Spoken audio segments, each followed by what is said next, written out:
राहुल गांधी इन दिनों जिस तरीके से सड़क पर उतर कर लड़ाई लड़ रहे हैं, उससे बीजेपी का पूरा इकोसिस्टम तलमलाया हुआ है। नहीं करिए जब तक होगा मैं नहीं जा रहा। किससे परमिशन ले रहे हैं? जब तक हमें आयोग का नंबर नहीं मिला, मैं एमएलसी नहीं मिला, यहाँ से मैं हट गया। मैं 10 दिन 20 दिन 30 दिन 50 दिन 6 महीना वहीं बैठूंगा। ओके, बीजेपी के बड़े बड़े नेताओं से लेकर गोदी मीडिया और तो और जो लोग लगभग राजनीति से संन्यास ले चुके थे, संन्यास लेकर सास बहू वाले सीरियल में वापसी करने को मजबूर हो गए थे, अब वो भी अपनी सियासी जमीन तलाशने के लिए राहुल गांधी का सहारा ले रहे हैं। मैं बात कर रहा हूँ स्मृति ईरानी की। राहुल जी 3 साल बाद वो खुद सीनियर सिटीजन बनने वाले हैं, जिन्हें देखने के लिए अंधभक्तों की आंखें तरस गई थी, अब वो भी राहुल गांधी के जरिए फुटेज लेने के लिए टीवी चैनलों के अलग अलग डिबेट्स में जुट रही है। खैर एक बार आप इनकी बात सुनिए FIR होने से पहले का। क्या ये राजनीतिक दल जो कांग्रेस पार्टी है और उनके नेता इस हद तक जाएंगे कि अब लांछन देश की पैरामिलिट्री सर्विसेज पर लगाएंगे? वो किस पर आक्रमण कर रहे हैं?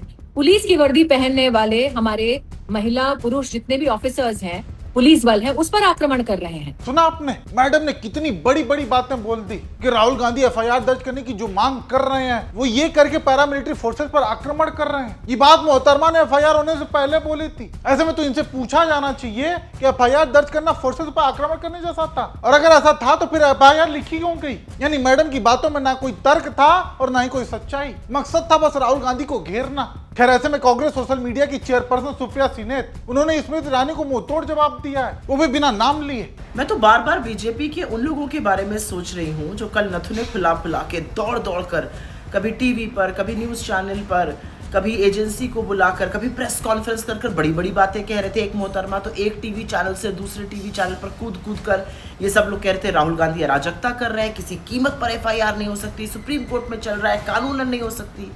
अब जब FIR हो गई, अब इन लोगों के मन में क्या आ रहा होगा? कितना डम फील कर रहे होंगे ना, क्या महसूस कर रहे होंगे? अरे हम तो धरे के धरे रह गए, चारों खाने चित्त हो गए।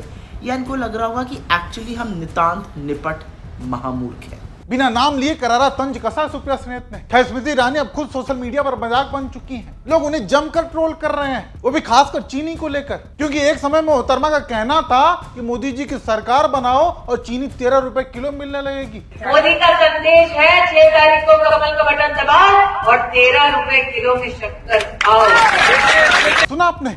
आज मोदी सरकार 12 सालों से है, नहीं चीनी का दाम 13 रुपए होने के बजाय आज 70 पार कर चुका है। सोचिए ये तो हालत है इन लोगों के वादे और जुमले की। खैर बात रही अचानक से स्मृति ईरानी के दिखने की, तो ये जरूर चौंकाने वाला था, क्योंकि मैडम केवल एक चैनल पर नहीं दिखी, बल्कि जिस दिन राहुल गांधी ने थाने में धरना दिया उसी दिन अचानक से मैडम आई और कुछ ही घंटों में 4-5 चैनलों को इंटरव्यू दे डाले। यानी आप इसी से अंदाजा लगा सकते हैं कि मैडम एक बार फिर से राजनीति में वापसी कर तो रही है, लेकिन वो भी राहुल गांधी के सहारे। ये तो हालत है इन लोगों की। खैर इससे भी दिलचस्प तस्वीर तो तब देखने को मिली जब खुद दिन रात भाजपा का गुणगान करने वाले कथित पत्रकार, उन्होंने राहुल गांधी के सामने घुटने टेक दिए, और ना केवल घुटने टेके बल्कि बीजेपी को आईना दिखाना शुरू कर दिया। अगर पैलेट गन नहीं चली है जो दिल्ली पुलिस का स्टैंड है, तो फिर तो आप बताइए ना कि इतनी बड़ी साजिश करके कोई पैलेट गन लगवा कैसे बैठा हुआ है? देश क्या हवा में चलता है क्या?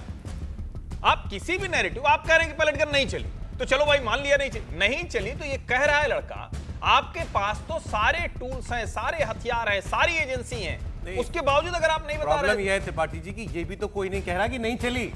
मैं कह रहा हूं कि आपको कहना ये भी तो नहीं पड़ेगा कहा किसी ने।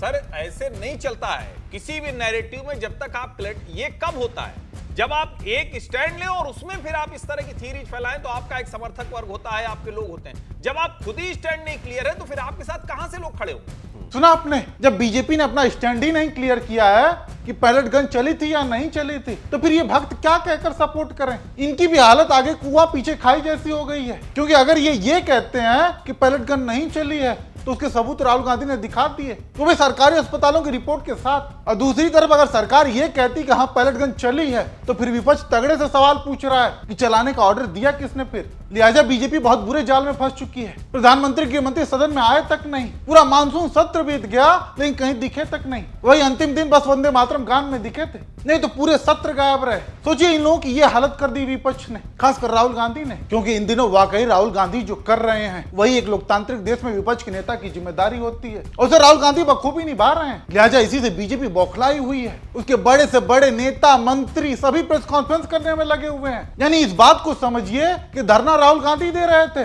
वो भी पुलिस को लेकर कि FIR लिखी क्यों नहीं जा रही है, लेकिन प्रेस कॉन्फ्रेंस बीजेपी कर रही थी। इतनी घबराहट, और इस घबराहट की एक वजह यह भी है कि बीजेपी ने अब तक पूरी प्लानिंग की थी कि कांग्रेस को वंदे मातरम पर घेरने की, लेकिन अब उसी का दाव बीजेपी पर इतना भारी पड़ गया कि बीजेपी के प्रवक्ता मुंह छिपाते फिर रहे हैं। टीवी डिबेट्स में विपक्षी प्रवक्ता इन्हें वंदे मातरम सुनाने की चुनौती देते हैं तो ये भाग खड़े होते हैं। और इसको पिछले वीडियोज में हमने विस्तार से दिखाया। हालांकि यहाँ समझने वाली बात यह है कि पहले तो खुद बीजेपी वंदे मातरम पर गिर गई और अब राहुल गांधी ने थाने में धरना देकर पूरा दाव ही पलट दिया इनका। लिहाजा बीजेपी बिल्कुल बैकफुट पर आ चुकी है, सदन में आने की हिम्मत नहीं जुटा पाए और अब एफआईआर दर्ज होने के बाद मुंह छिपाने की नौबत आन पड़ी है। ऐसे में आप दर्शक राहुल गांधी के इस संघर्ष को कैसे देखते हैं और उससे जिस तरीके से बीजेपी घबराई हुई है उसको लेकर आपका क्या सोचना है, जरूर कमेंट करके बताइएगा।